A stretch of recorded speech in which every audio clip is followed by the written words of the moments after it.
estamos en un nuevo video de este canal en el cual, como ya lo dice el título, les voy a comentar mi experiencia en mi primer juicio oral mercantil, esos que entraron en vigor hace ya algunos años aquí en nuestro país, y principalmente se los quiero contar porque fue en contra de un banco, de una institución bancaria a la cual se le demandaba la devolución de un dinero que fue transferido de manera incorrecta o sin la autorización de mi cliente a otra cuenta bancaria. Entonces, en este video vamos a hablar un poquito de cuáles fueron las situaciones personales que viví durante este procedimiento y también cuáles fueron aquellas circunstancias especiales que determinaron que el banco fuera condenado a devolver el dinero a mi cliente. Vamos a empezar.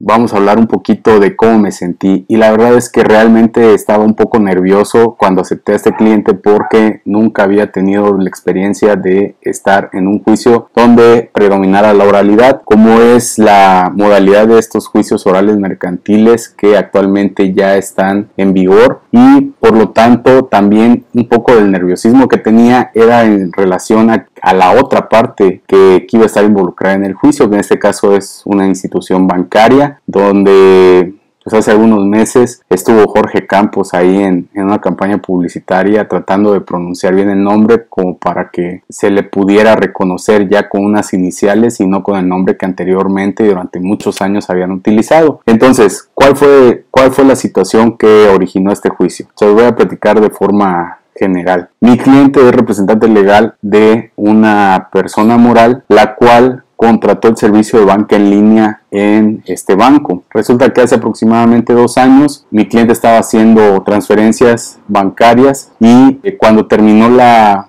primera transferencia de ese día, le vuelven a pedir sus datos confidenciales para poder realizar la segunda. Los inserta y posteriormente a esto le aparece una ventana emergente en su pantalla donde le dice que tiene que meter nuevamente las claves confidenciales para poder evitar el bloqueo de su cuenta en banca en línea. Entonces mi cliente, al nunca haber estado en una situación como esta, pues decide poner sus datos confidenciales. Sin embargo, al momento que lo hace, la computadora se queda congelada, no se puede hacer para atrás ni para adelante, y cuando ella intenta cerrar todo lo que había abierto en su máquina, incluyendo esta ventana emergente que salió espontáneamente sin necesidad de que ella lo aperturara, recibe una notificación en su teléfono celular donde dice que su cuenta ha sido pues prácticamente vaciada. Se realizó una transferencia de 200,000 pesos a otro cliente que ni siquiera estaba dentro de su lista de proveedores de la persona moral propietaria de la banca en línea, ¿no? Entonces ella, al momento que recibe esa notificación, habla por teléfono al banco, al número de atención a clientes, y señala la situación que le ocurrió. La operadora que le contesta le dice que por las características de la situación es probable que haya sido víctima de un hackeo. Entonces mi cliente solicita la cancelación de la banca en línea para que ya no puedan seguir realizando este tipo de operaciones ilegales en su cuenta, toda vez que ya estaba vulnerada su situación. No obstante, la operadora le pide a mi cliente que se dirija a la sucursal más cercana para que haga su queja correspondiente, cosa que hace esta persona. Va a la sucursal bancaria más próxima y relata todo lo sucedido, por lo cual el ejecutivo bancario le dice que para poder estar en condiciones de cancelar la operación que está ella desconociendo, pues tenía que hacerlo por escrito. Situación que hace, relata todo lo sucedido, las fechas, horas, documentos que imprimió de su correo electrónico donde le dicen que se realizó la transferencia, la captura de pantalla del teléfono celular donde le llegó el mensaje, y una vez que pasa todo esto, lo entrega en la sucursal bancaria a la que fue, y le dicen que le van a dar respuesta en un lapso de 15 días. Después de esta queja que presentaba por escrito, mi cliente llega a los 15 días a preguntar y le dicen que ya no pueden hacer nada porque la operación ya está finalizada. Sin embargo, ella dio aviso correspondiente inmediatamente al momento que le llegó la notificación a su teléfono, y aún así el banco se desentendió de esta situación. No obstante que la persona que recibió este dinero es cliente del mismo banco que administra la cuenta de la persona moral representada por mi cliente. En esa situación, al ver que no le iban a dar solución, ya llevaba casi mes y medio, presenta su queja en la Conducef. En la Conducef citan al banco para que lleguen a una audiencia de conciliación. El banco se niega a conciliar con mi cliente y entonces mi cliente solicita un dictamen técnico jurídico para determinar de quién es responsabilidad esta situación. En el dictamen técnico jurídico, la Conducef responsabiliza al banco por cuestiones que no realizó y que estaba obligada a realizar de acuerdo a las normas jurídicas que regulan la actividad bancaria. Y en esta situación el banco se desentendió totalmente de lo que le había pasado a mi cliente, y como este dictamen técnico jurídico no tiene carácter coercitivo, no puede obligar a los bancos a pagar aun cuando se señale una responsabilidad ahí de ellos, pues entonces no pasó de nada más dentro de la Conducef. Es ahí cuando, por medio de un amigo, de un socio, me contacta esta persona y me explica la situación. Cuando empezamos el trámite del juicio, lo hicimos ante el juzgado primero especializado en juicio oral mercantil de aquí de la ciudad de Tuxtla Gutiérrez, Chiapas, y cuando se admitió la demanda, pues ya no había marcha atrás, ya no había nada más que hacer. Entonces el nerviosismo empezó a crecer en mí, pero fue un nerviosismo que no me daba temor, sino que me daba ansiedad por querer ya estar en la sala de juicio oral. Previamente a que se diera la fecha de juicio, empecé a ver videos en YouTube sobre audiencias de juicios orales mercantiles, a leer la ley, leer jurisprudencias, tesis aisladas, a platicar con compañeros abogados que ya habían tenido experiencia, y empezamos a hacer todo lo que yo creía que iba a ser mi estrategia para poder ganar este asunto. Se fijó la audiencia preliminar el día 25 de noviembre, si no mal recuerdo, del año pasado, en la cual se hizo la depuración del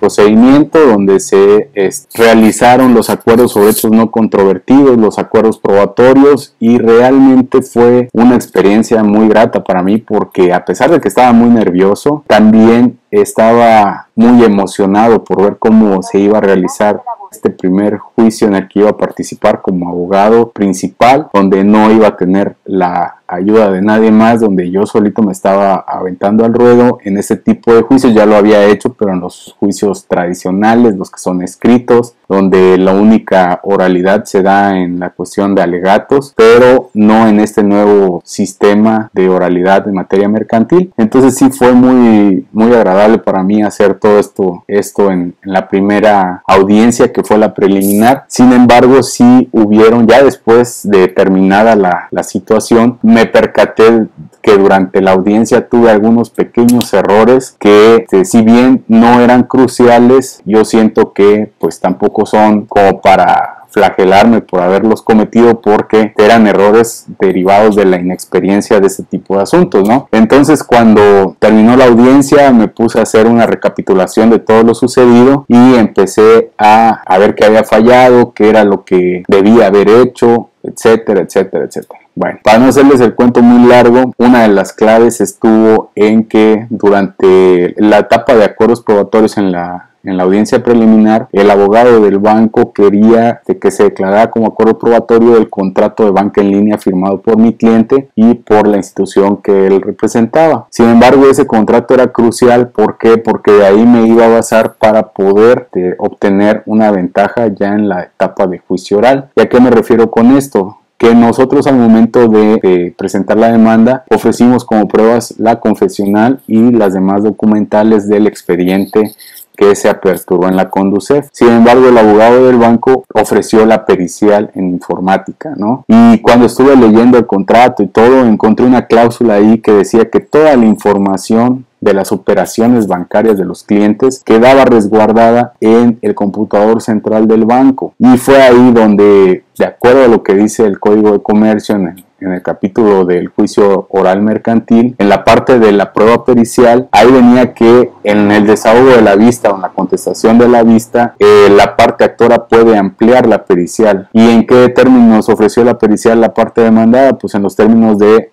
analizar la computadora desde la cual supuestamente se hackeó la cuenta de banca en línea de mi cliente. Sin embargo, con este contrato, y que no se aceptó como acuerdo probatorio, quedaba todavía para valoración del juez. Determinamos que en una cláusula señalaba esa parte donde el banco tenía todo registrado en el computador central. Ampliamos la pericial solicitando el análisis del computador central de este banco, situación que es totalmente relevante porque los bancos difícilmente pueden demostrar o pueden aperturar el computador central a los que demandan a estas instituciones bancarias por el secreto bancario. Como ahí tienen información de todos los clientes, pues es muy difícil que ellos puedan permitirles el acceso a los peritos de la parte que los está demandando para que libremente naveguen en el computador central. Entonces, con esta idea empezamos a defender el contrato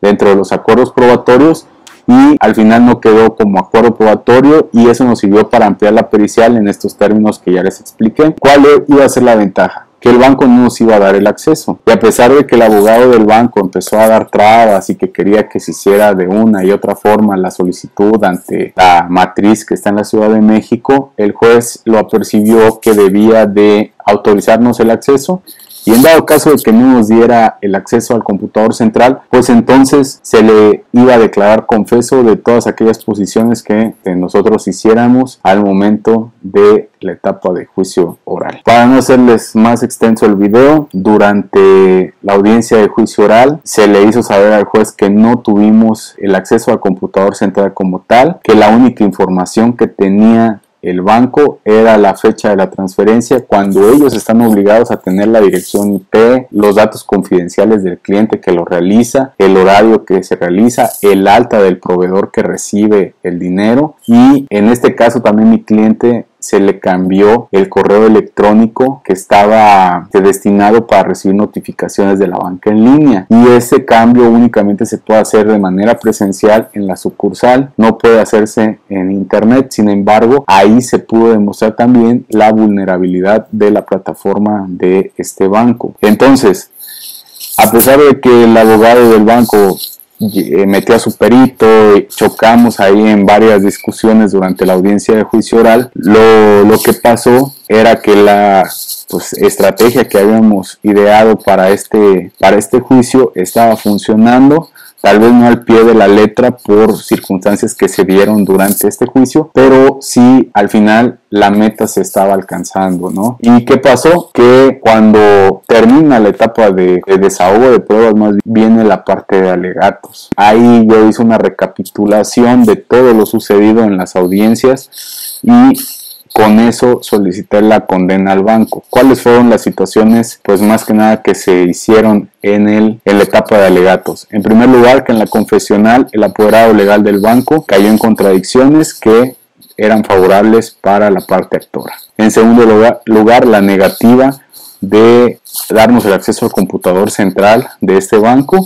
Y en tercera, que el banco no había podido demostrar que la transferencia había sido autorizada y estaba reconocida por mi cliente. Y si no lo puede acreditar, entonces tienen que condenar al banco. Entonces todo esto lo hicimos en los alegatos, y al final, después del receso que solicitó el juez, dictó sentencia condenatoria al banco, ordenándole la devolución de más de 200,000 pesos a mi cliente. Yo creo que fue una experiencia muy bonita y que siento que me enseñó bastante, porque realmente aprendí, tuve que estudiarle muchísimo a este tema de los juicios orales, que en muchas horas a ver ciertos asuntos que ya estaban concluidos, cómo podía conducirme durante las etapas y cuáles eran las mejores maneras de poder idear una estrategia para obtener un resultado favorable. Pues bien, eso sería todo. Me faltaron muchísimas cosas más. Si quieren que haga otro video hablando de este tema, mostrando de los alegatos que